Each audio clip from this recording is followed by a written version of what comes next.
오늘 본문은 이제 꿈에 대한 이야기입니다. 꿈. 그래서 렉시오 디비나 네 번째 총 하나님을 만나기 17번째 시간으로 이제 하나님의 음성을 듣는 방법, 하나님의 음성을 듣는 방법. 이제 하나님의 음성 듣는 방법으로는 14번째예요. 그래서 꿈을 통해서 오늘은 하나님의 음성을 듣는 것에 대해서 살펴보고자 합니다. 지금까지 살펴봤던 하나님의 음성 듣는 방법 크게 첫 번째는 뭐라고 그랬어요? 기록된 말씀. 두 번째는 뭐라고 그랬습니까? 다 까먹었죠? 성경이고 두 번째는 하나님의 생각을 통해서, 그죠? 첫 번째는 하나님의 말씀을 통해서, 두 번째는 하나님의 생각을 통해서. 그래서 이제 마음이 불안하면은 우리가 하나님의 음성 듣지 못한다. 그래서 기도하여 마음이 평안할 때 그것이 하나님의 뜻인지 생각인지 하나님의 음성인지 분별할 수 있다 그랬잖아요. 분별할 수 있는 방법. 그래서 내 생각을 어떻게 하라 그랬어요? 내려놓으라. 내 생각을 내려놔야 하나님의 생각을 우리가 들을 수 있어요. 그리고 이제 큰 세 번째 하나님의 음성 듣는 방법에 영에 임하는 말씀을 통해서 하나님의 음성을 듣기. 지난주 우리가 말씀을 드렸죠. 지난주에. 그래서 지난주죠, 그죠? 지난주는 지난주는 우리 이제 누구죠? 항암배 선교사님 오셨었고. 그리고 이제 네 번째는 환상을 통해서 우리가 하나님의 음성을 듣는다. 그래서 환상, 성경에 보면 환상에 대해서 엄청나게 많이 나와요. 수없이 많이. 사도 바울 같은 경우도 환상을 엄청나게 많이 보죠. 다니엘도 다 환상을 통해서 하나님의 계시를 받았어요. 다니엘도. 그리고 누가 또 환상을 통해서 계시를 받았어요? 성경의 마지막 책 뭐예요? 다 모르는 것처럼 알고 있으면서 요한계시록. 사도 요한이 어디에서 환상을 봤어요? 밤모섬에서. 그게 환상이에요. 환상은 뭐라 그랬습니까?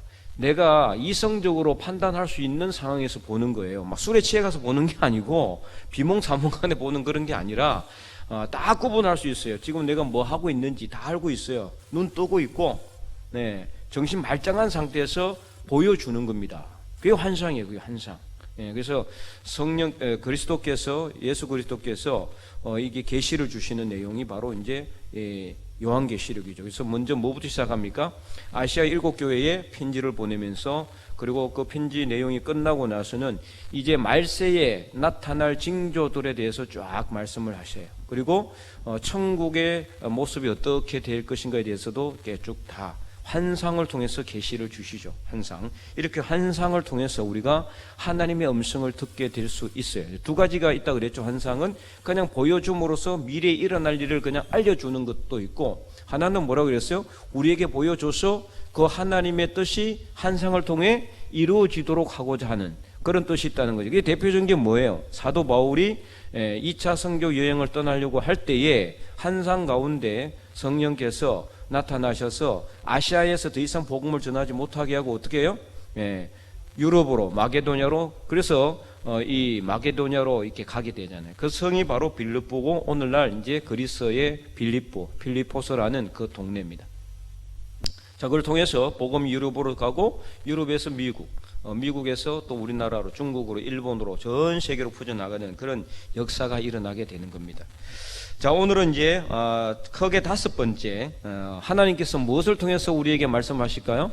꿈을 통해서 말씀을 주신다. 하나님의 음성을 꿈을 통해서 우리가 듣게 될 수 있어요.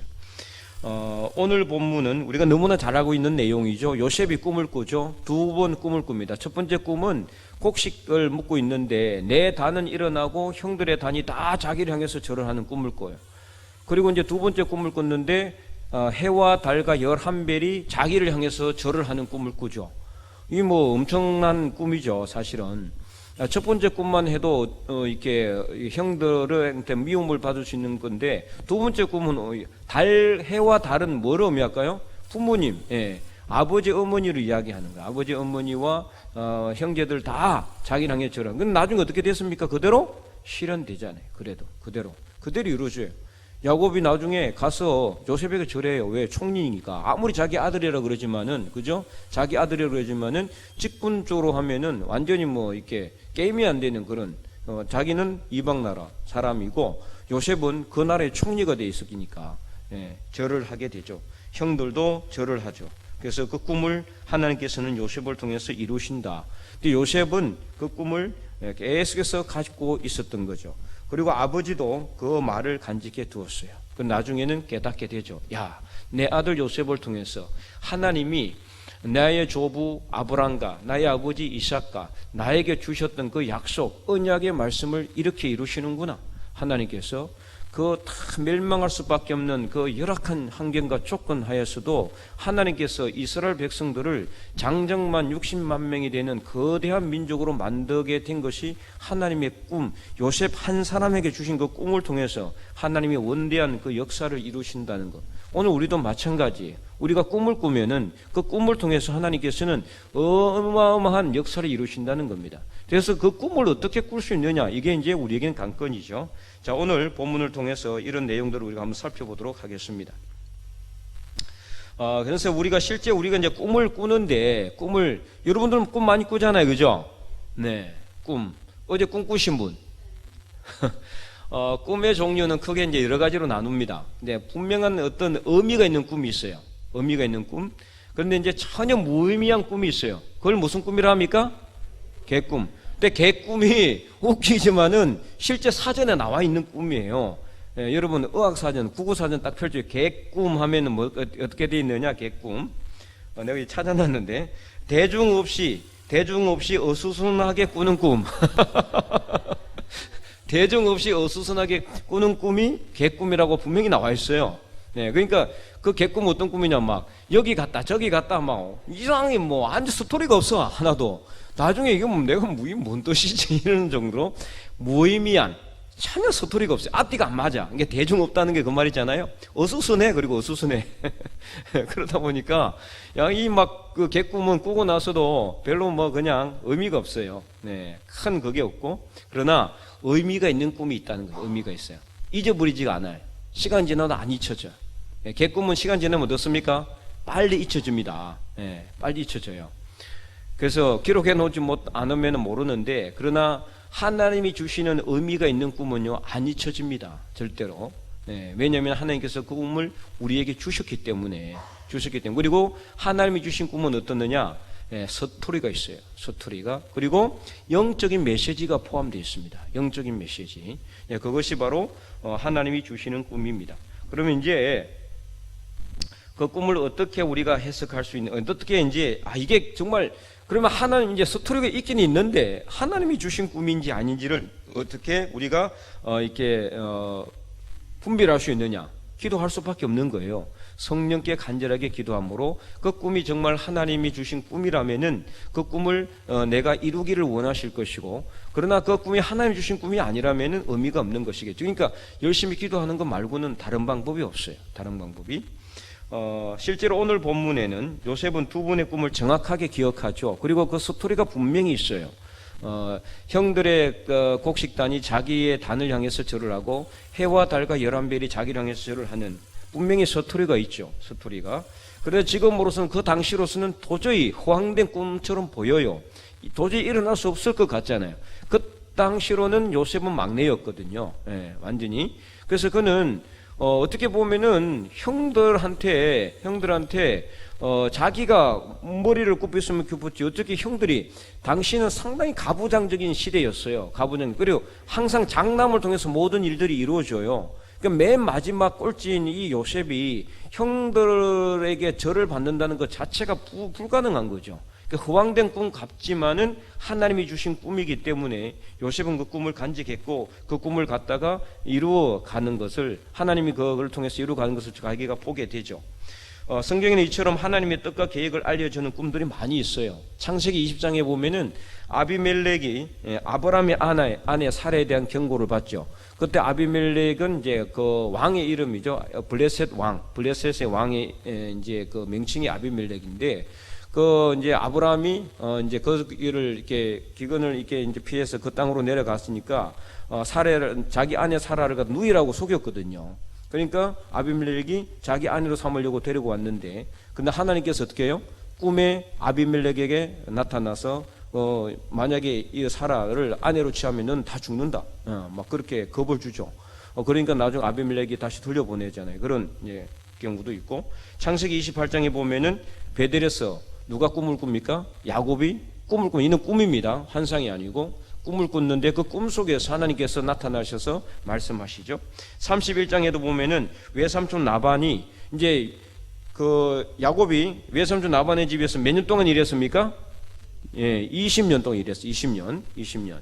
예, 라헬을 위해서 7년, 레아를 위해서 7년, 그리고 외삼촌을 위해서 6년, 총 20년 동안 일을 하고 이제는 하나님의 명령을 받아서 이게 다시 가나안 땅으로 돌아오는데, 그러니까 이제 그 라반의 편에서, 라반은 그때 양털을 깎으러 갔어요. 양털을 깎으러. 그러니까 모를 때 조용히 온 거예요. 그러니까 도망간 거나 마찬가지. 여기서 잡으러 왔어요. 예, 어떻게 보면 뭐 잡아서 뭐 죽이려고 하는 것보다는 뭔가 따지려고 왔겠죠. 그런데 추격을 하는데 그때 하나님께서 어떻게 합니까? 라반에게 꿈속에 나타나셔서 너는 선악간에 말하지 마라. 선악간, 이게 무슨 말이냐? 아무 말도 하지 마라. 그냥 잘 보내줘라, 이 말이죠. 그래서 하나님께 꿈에서 다 지시하시는 거예요. 꿈속에, 꿈을 통해서 이렇게 다.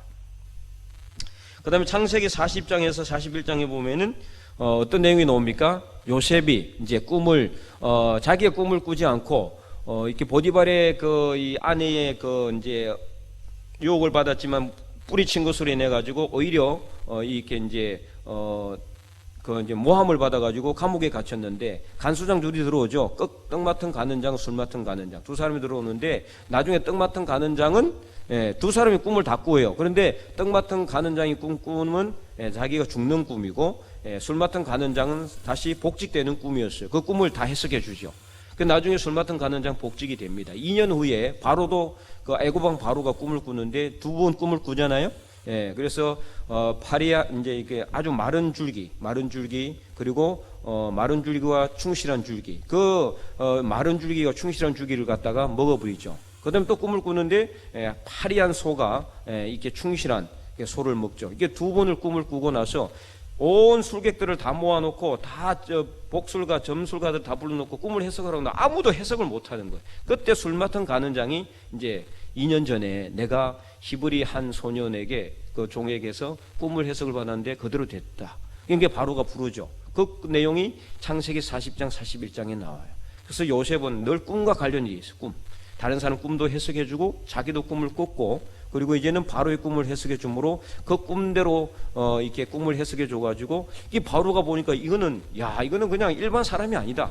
하나님의 영에 감동된 사람이다. 그래서 요셉을 총리로, 요셉은 꿈을 해석만 해줬을 뿐만 아니라 어디까지 했느냐, 어떻게 하면 살 것인가까지 다 해준 거예요. 그 정답까지 다. 그러니까 왕이 봤을 때는 뭐 이는 어마어마한 거죠. 야, 이 사람을 총리로 세워야 되겠구나. 그래서 총리로 되고 그 꿈대로 하나님께서는 그의 형들이 와서 절을 하고 그의 아버지도 와서 절을 하게 하는 꿈대로 이루어지는, 그래서 그 고센 땅에 그 야곱과 시그토들이 다 내려와서 거기서 400년 동안 장정만 60만 명이 넘는 어마어마한 민족으로 거듭나게 되는, 이 번성하게 되는 그런 꿈이 이루어지게 됩니다. 참 다니엘서 2장과 4장에도 보면은 다니엘도 꿈을 해석하잖아요. 느부갓네살 왕이 두 번 꿈을 꾸는데 그 꿈도 다 해석해서 그대로 이루어지는 것을 볼 수가 있어요. 그래서 다니엘도 아주 높은 자리까지 가게 되죠. 열왕기상 3장에 보면은 솔로몬도 꿈을 꿉니다. 그죠? 솔로몬이 꿈을 꿨는데 1000번의 번제를 딱 하나님께 드리고 나서 그 밤에 자는데 꿈에 하나님께서 나타나셔서 내가 내게 무엇을 줄까? 너는 내게 구하라. 그때 솔로몬이 내가 이 많은 백성들을 다 다스릴 수가 없으니까 백성들을 재판할 수 있는 지혜로운 마음을 주시옵소서. 그래서 하나님께서 내가 부도 명예도 구하지 않고 원수 매라는 것도 원하지 아니하고 내 백성들을, 하나님의 백성이에요 사실은, 그죠? 하나님의 백성들을 잘 다스릴 수 있도록 지혜로운 마음을 달라고 하니까 내가 너에게 지혜로운 마음, 지혜도 주고 부도 주고 영광도 주리라. 영광도. 그래서 그 어떤 사람보다 더 위대한 이 왕이 되었어요.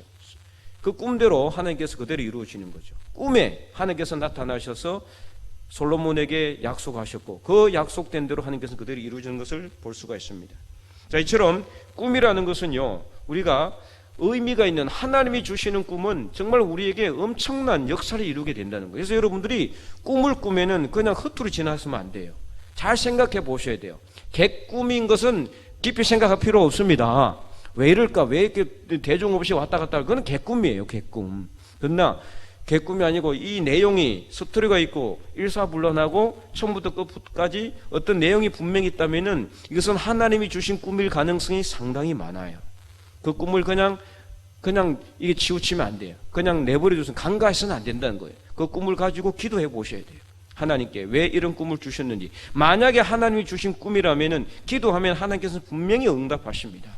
사람을 통해 응답하시든지 누구를 통해서든 응답하신다는 거예요. 그래서 여기서 중요한 것이 있죠. 그것은 바로 잘못된 꿈을 꾸고 마치 하나님께서 주신 꿈처럼 오해해서는 안 된다는 거예요. 잘못된 꿈을 꿀 수도 있어요.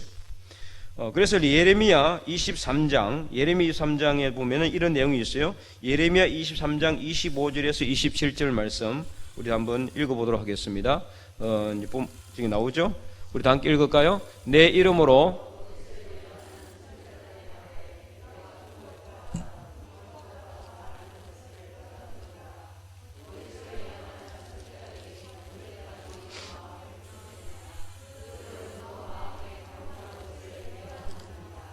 아멘. 네. 더 있어요? 네, 27절까지니까 27절도 읽겠습니다. 시작. 그들이 서로 꿍꿍 그것을 말하니 그 생각인즉 그들의 조상들이 바알로 말미암아 내 이름을 잊어버린 것 같이 내 백성으로 내 이름을 잊게 하려 함이로다. 네, 그래서 이게 이제 어떤 내용이냐면은 거짓 선지자들이 이제 말세대에서 나타난다라는 거예요. 이 거짓 선지자들이 나타나서 무엇을 이야기하느냐? 하나님께서 꿈을 주지 않았는데도 꿈을 꿨다고 이야기하나? 내가 꿈을 꿨는데 하나님께서 내게 이렇게 말씀하더라. 이 거짓된 꿈이죠. 거짓된 꿈. 안 꾸었는데 꿨다고 할 수도 있는 거고, 하나님이 주신 꿈이 아닌데 하나님이 주신 꿈처럼 이야기할 수도 있다라는 거예요. 그거는 조심해야 되는 거죠. 그러니까 우리도 하나님 주신 꿈이 아닌데 마치 하나님이 주신 꿈처럼 꿈속에 하나님이 이렇게 하라 그랬더라 이렇게 이야기해서는 안 된다는 거예요. 조심해야 돼요. 조심. 꿈을 꾸고 나서는 조심해야 된다. 그래서 예레미야 그러면 어떻게 되느냐? 예레미야 23장 28절 말씀 읽어보겠습니다. 시작. 여호와의 말씀이니라 꿈을 꾼 선지자는 꿈을 말할 것이요 내 말을 받은 자는 성실함으로 내 말을 말할 것이라. 겨가 어찌 알고까 같겠느냐. 아멘. 하나님께서 말씀을 주셨다면 하나님의 말씀을 해야 되는 거지 거짓된 꿈을 꾸고 거짓된 꿈을 하나님의 꿈처럼 오해해서는 안 된다는 것이고 겨가 알곡과 같지가 않죠. 겨와 알곡은 서로 다릅니다. 하나님께서는 우리에게 꿈을 주셨다면 그것은 알곡이에요. 겨가 아니라. 그러나 하나님께서 우리에게 꿈을 주지 않았다면 그거는 겨와 같은 거죠. 쭉정이에요. 아무것도 없는데 그걸 갖다가 내용이 알맹이가 있는 것처럼 부풀려서 이야기하면 안 된다는 거예요. 예, 겨는 개처럼. 개가 아니고요. 겨. 예. 쭉정이는 쭉정이처럼 알맹이는 알맹이대로 이야기를 해야 되는 거죠. 알맹이가 없는데도 알맹이가 있는 것처럼 이렇게 이야기해서는 안 된다는 겁니다. 그래서 우리는 꿈을 정확하게 해석할 수 있어야 되는데 기도해야 된다. 결론적으로 거짓된 꿈을 꾸고 백성들을 미혹하게 하면 어떻게 되느냐? 어떻게 될까요? 32절 아까 읽었던 우리 예레미야 23장 32절에 이렇게 나와 있습니다. 32절 시작. 여호와의 말씀이니라 보라 거짓 꿈을 예언하여 이르며 거짓과 헛된 자만으로 내 백성을 미혹하게 하는 자를 내가 치리라. 내가 그들을 보내지 아니하였으며 명령하지 아니하였나니 그들은 이 백성에게 아무 유익이 없느니라. 여호와의 말씀이니라. 아멘. 네, 그래서 거짓 꿈을 꾸고 거짓 것을 말하는 자를 하나님께서는 가만히 내버려 두지 않고 치겠다는 거예요. 징계하시겠다는 거죠. 그래서 거짓 선지자들이 일어날 수 있어요. 이런 사람들 중에 상당히 많은 사람들이 있습니다. 지금 유튜브 여러분들 많이 보잖아요. 예, 이게 분별력을 가져야 돼요. 분별력. 이게 무분별하게 보시면 안 돼요. 예, 무분별하게. 이제 그 며칠 전에 저도 이렇게 한 유튜브 영상을 봤는데 보니까 뭐 구독자가 상당히 많아요. 10만 명 가까이. 근데 이 사람이 보니까 이제 목사, 자기도 목사라요. 목사. 쉰 목사라고 돼 있는데 내가 본명 이야기 안 하겠습니다. 이제 어쨌든 간에 이제 개인의 프라이버시 문제일 수도 있으니까. 그래서 무슨 영성 학교를 운영하는데 요즘 뭐 그냥 쉽게 말하면은 아무나 영성을 갖다 붙여. 영성. 도대체 영성이 뭔지 알고 그 영성이라는 말을 갖다 붙였는지 모르겠는데 어쨌든 간에 거기에 보면은 그 내용들이 상당히 이제 어쨌든 기성교회 교단의 목사들이 하기 힘든 이야기들을 많이 해요. 헌금 이야기, 그 다음에 목사들의 어떤 그런 부정부패나 잘못된 이야기, 교회에서 어떤 그런 어떤 잘못된 부분. 물론 우리가 건전한 비판을 해서 그것이 수정이 되고 개정이 되어서 올바른 길로 가면 좋습니다만은 그의 내용을 보니까 거의 뭐 처음부터 끝까지 다 천편일률적으로 교회의 부정적인 모습만 끝없이 조명하고 있어요. 이 사람이 목사라면은 정말 그냥 과연 그러면 그 영상을 우리만 볼까요? 안 믿는 사람들도 보거든요. 안 믿는 사람들도. 그들이 볼 때는 누구를 욕할까요? 교회 전체를 욕하는 거예요. 교회 전체. 이게 하나님의 영광에 먹칠을 하는 거죠, 사실은. 그렇다고 해서 우리가 일부러 교회의 잘못된 부분, 어떤 좀 이렇게 암울한 어두운 부분을 갖다가 감출 필요는 없어요. 당연히 드러내고 빨리 문제가 있으면은 그걸 갖다 수술해가지고 새살이 돋아나게 해야 되는 거죠. 그건 맞는 겁니다. 그래서 숨기고 감출 이유는 없죠. 그러나 그것을 일부러 모든 사람들에게 다 드러내놓고 내 잘못했으니 내 때려 펴라 이렇게 이야기하면 안 되는 거거든요. 근데 거기는 보면은 너무나 그런 내용들이 많아요. 네. 교회에서 헌금을 수십 가지를 가져가 헌금 명목을 만들어 놓고 강요하는 이유는 무엇인가? 우리 강조한 적 없습니다. 강요한 적이 있어요. 제가 언제 한번 헌금을 갖다가 이건 내라 저건 내라 만들어 놓고 여러분들 자유로 하는 겁니다. 그죠? 내기 싫으면 안 내면 되는 거죠.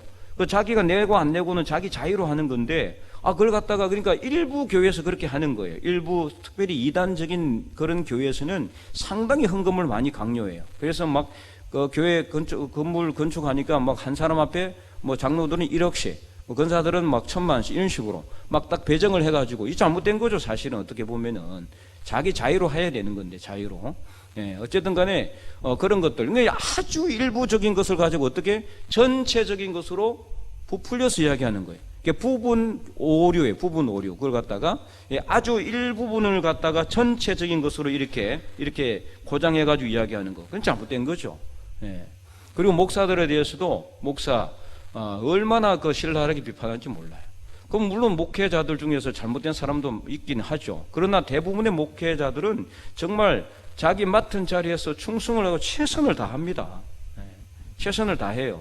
우리 교회는 그래도 자립교회지만 시골의 작은 교회 할머니들 한 5분 앉아 계시는 그런 교회 목회자들은요, 그냥 이 먹고 살 길이 없으니까 밤에는 택시 운전하고 낮에는 그렇게 교인들 위해서 열심히 헌신하면서 그렇게 목회하시는 분들도 많이 있어요.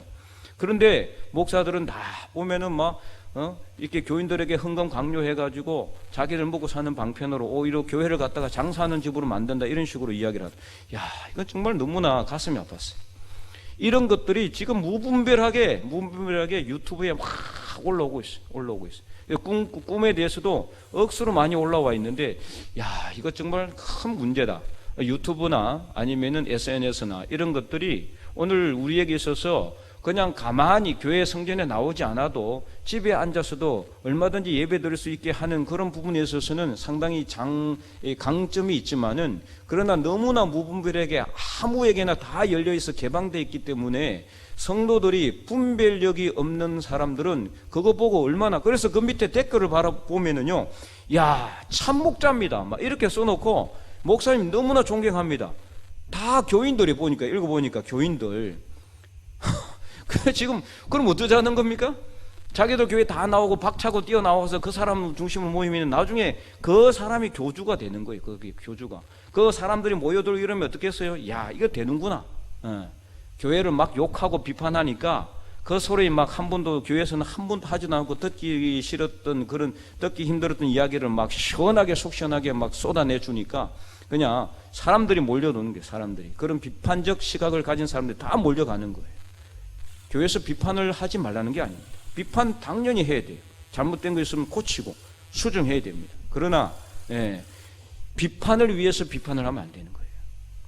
긍정적인 비판을 해야 돼요. 발전적인 비판을 해야 되고, 그래서 그러기 전에 먼저 또 뭘 해야 됩니까? 내 눈에 덜보를 먼저 발견해야 돼요. 상대방의 눈에 있는 티를 자꾸만 보려고 하지 말고 내 눈에 덜보를 발견해야 된다 이 말이에요. 우리가 정말 예수 그리스도께서 어떤 가운데 나를 구원하셨는지를 생각한다면은 우리는 할 말이 없습니다. 누구 앞에서 내가 잘했다고 이야기할 수 있겠어요? 저도 마찬가지죠. 하나님 앞에서 더러운 죄인이고 시커먼 죄인이고 정말 벌레만도 못한 죄인인데 이런 사람을 하나님께서 이 땅에 오셔가지고 그 귀한 몸을 십자가에 못 박히게 하심으로 그 피를 흘려서 그 몸을 찢어서 나를 구원해 주셨는데 내가 누구를 잘했다 잘못했다 비판할 수가 있겠습니까? 참 그런 내용들을 보면서 야, 이건 정말 오늘 이 시대에 우리가 정말 그야말로 영적 분별력이 없으면 이단이 아니라 오히려 교회 안에서도 교회 테두리 안에서도 잘못하면 실족할 수도 있겠구나. 그런 것들을 자꾸 보면 어떻게 되겠어요? 교회에 대해서 자꾸 부정적인 생각을 가지게 될 수밖에 없어요. 모이리 말라. 모인다고 뭐 되느냐? 왜 자꾸 교회 오라 그러느냐? 막 이런 이야기까지도 하고 교회 비판적인 이런 자꾸 그러니까 보수적인 기존의 교회에서 하는 모든 것들에 대해서 다 문제 제기를 하고 있어요. 문제 제기. 지금 이 세상에 있는 것 중에 문제 제기하면 안 될 게 뭐가 있습니까? 모든 게 다 문제입니다. 그러지 않아요? 예. 그러나 그것을 우리가 긍정의 시각으로 바라보면 모든 것이 오케이가 됩니다. 그래서 예수님 안에는 뭐가 있습니까? 예만 된다 그랬어요. 예만. 아니오가 있습니까? 없습니까? 없어요. 예수님 안에만 있으면 다 예가 되는 겁니다. 예. 그래서 이런 것들을 우리가 분별을 해야 되는데 미혹하게 하는 영들이 자꾸만 우리 안에 들어와서 그런 것들을 무분별하게 보게 함으로 우리의 영적 분별력을 흐린다 이 말이에요. 영적 분별력. 그래서 여러분들은 다른데 눈을 돌리지 마시기 바랍니다. 다른데 성경 열심히 읽는 데만 해도 시간이 없는데 그런 거 보고 앉아 있을 시간에 성경 한 자라도 더 보세요. 성경 한 거라도. 네. 그래서 성경 한 줄이라도 더 필사하시고 예배를 사모하시고 본교회 예배를 사모하시고 내년부터 성경 공부합니다. 여러분 다 성경 공부 참석하셔야 돼요. 예. 내가 10년, 20년, 50년, 80년을 내가 신앙생활 해도 모르는 사람 너무 많아요. 모르는 거 너무 많습니다. 그래서 성경 공부를 해야 돼요. 성경 공부를. 그래서 본교회 예배에 충실하셔야 됩니다. 기도에 충실하셔야 되고 말씀에 충실하시고 기본적인 신앙생활을 잘하면은 영적 분별력을 가질 수가 있어요. 계속해서 그래서 오늘 보면 32절, 아까 이 32절에도 이러한 거짓 선지자들의 미혹되는 것, 이런 것들에 자꾸만 사람들이 끌려간다 이 말이에요. 끌려간다. 그래서 요엘서 2장 28절에는 분명히 말씀하고 있습니다. 우리 함께 읽어볼까요? 요엘서 2장 28절 시작.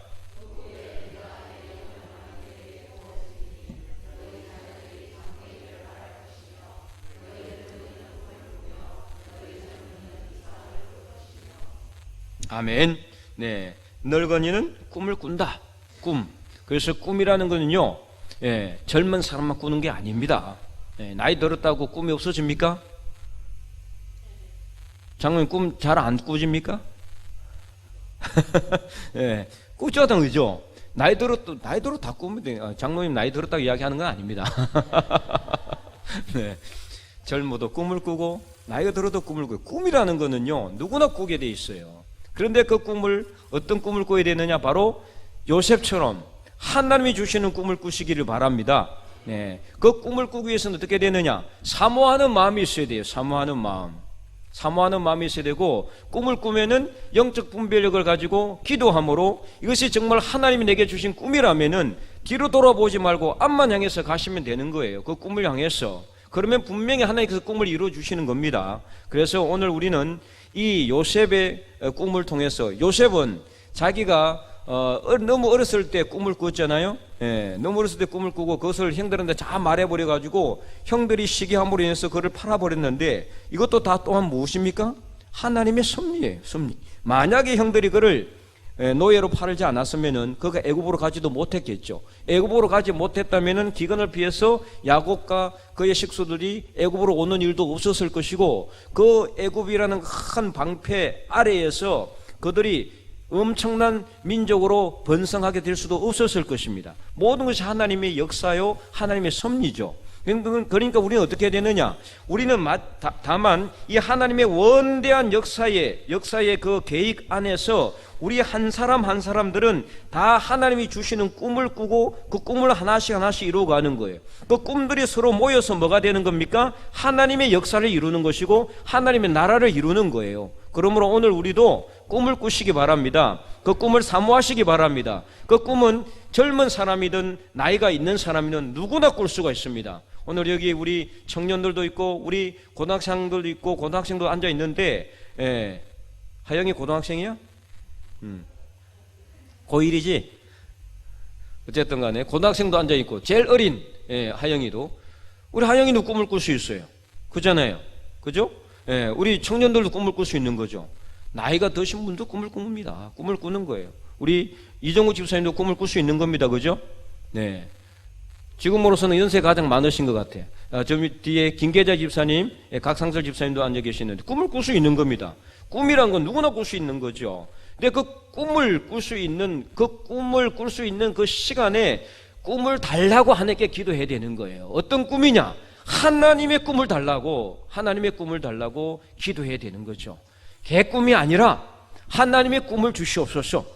지금 아직 살아있으니까 하나님의 꿈을 이루겠습니다. 내가 그 꿈을 이루겠습니다. 그 꿈을 달라고 기도할 때 하나님이 여러분에게 꿈을 줄 줄로 믿습니다. 그래서 그 꿈을 위해서 기도하는 거예요. 이제는 꿈을 이루어 가기 위해서 기도하는 거죠. 힘을 달라고 기도하고 능력을 달라고 기도하고 지혜를 달라고 기도하는 거예요. 그래서 성령의 충만함을 덧입어서 기도할 때 성령께서 우리에게 꿈을 주시는 겁니다. 그 꿈을 통해서 하나님의 뜻을 알고 하나님의 계획을 알게 되고 하나님의 음성을 듣게 된다 이 말이에요. 꿈속에서 하나님께서 우리에게 말씀하시는 것, 그게 바로 하나님의 음성이고 하나님의 계획이죠. 그래서 꿈을 우리가 꿀 때 그 꿈을 통해서 하나님의 놀라운 역사를 이루어가는 그런 사람들이 되는 겁니다. 꿈이 없으면요, 아무리 청년이라 해도 노인이 될 수밖에 없고, 아무리 노인이라고 해도 꿈을 꾸면은 청년처럼 살 수가 있는 겁니다. 그래서 젊은 사람처럼 살 수가 있어요. 꿈이 있으니까요. 그 꿈 때문에 힘들어도 일어나는 거예요. 꿈 때문에 내 무릎 아파도 다시 일어나는 거예요. 그래서 교회를 향해서 오는 겁니다. 그래서 기도하는 겁니다. 그래서 말씀을 듣는 거고 예배를 드리는 거예요. 그래서 꿈이 있어야 살아갈 수가 있는 겁니다. 아무리 청년이라 해도 꿈이 없으면 죽은 사람과 같고, 꿈이 있을 때 아무리 나이가 들어도 살아있는 것처럼 살게 되는 겁니다. 그래서 죽은 자의 하나님이 아니라 산 자의 하나님을 우리가 발견하게 될 줄로 믿습니다.